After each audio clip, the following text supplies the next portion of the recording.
deceptive teachings revolves around the subject of perfection and its applicability to Christians. Some of the most incredible biblical statements can be found under this heading.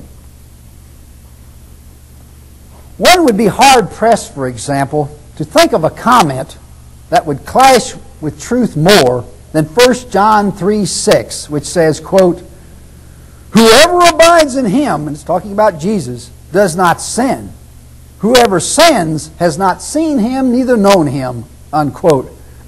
If whoever abides in Jesus does not sin, then nobody abides in him, because all continue to sin. If whoever sins has not seen Jesus or known Jesus, then no one has seen or known him, because most assuredly all Christians continue to sin. The only way this statement could be made intelligible would be for apologists to admit that no Christians abide in Christ. The same problem accompanies 1 John 3:9 and 1 John 5:18, which say, quote, "Whoever is born of God does not commit sin, for his seed remains in him, and he cannot sin because he's born of God," unquote.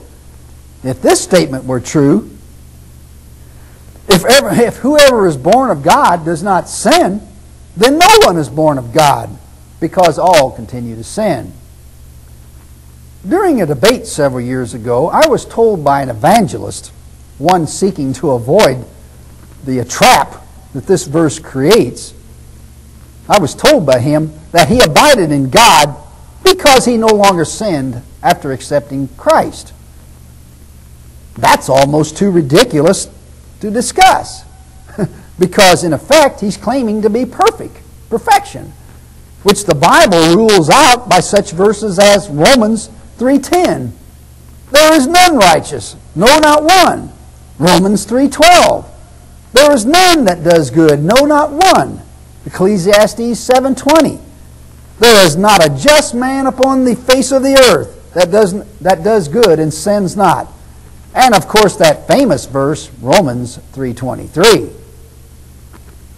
On page 158 in The Bible Has the Answer, apologists Morris and Clark seek to address the problem presented by 1 John 3:8 and 9 by saying, quote, "At first glance, it seems to teach sinless perfection for all true believers.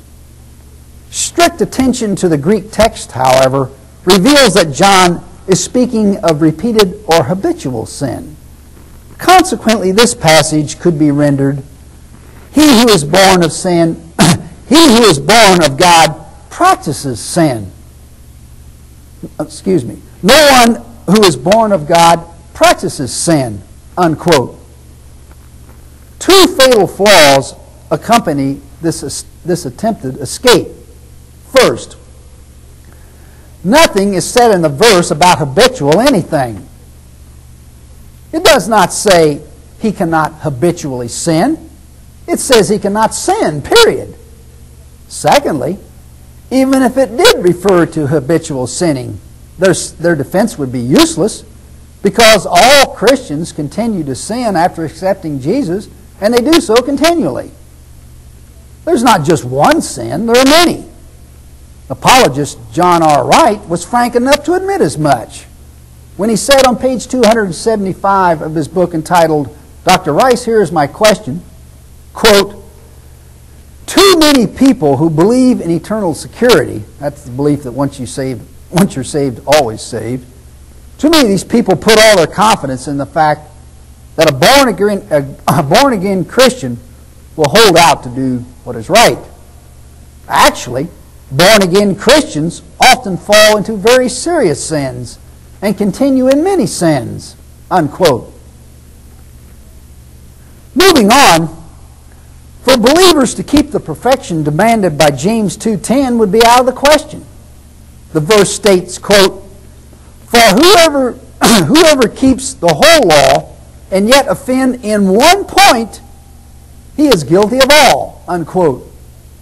Can you imagine that? If you break even one point of the old law, you've broken all of the old law. because the 10 Commandments are within the old law, the smallest falsehood would be comparable to murder.